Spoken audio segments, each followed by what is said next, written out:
lalabas ho ang katotohanan sa tamang panahon.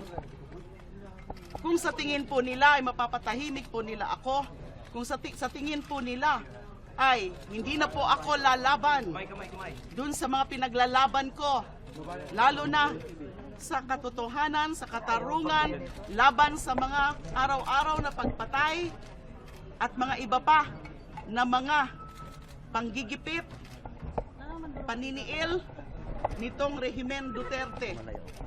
Karangalan ko po na ako'y makulong dahil sa mga pinaglalaban ko po.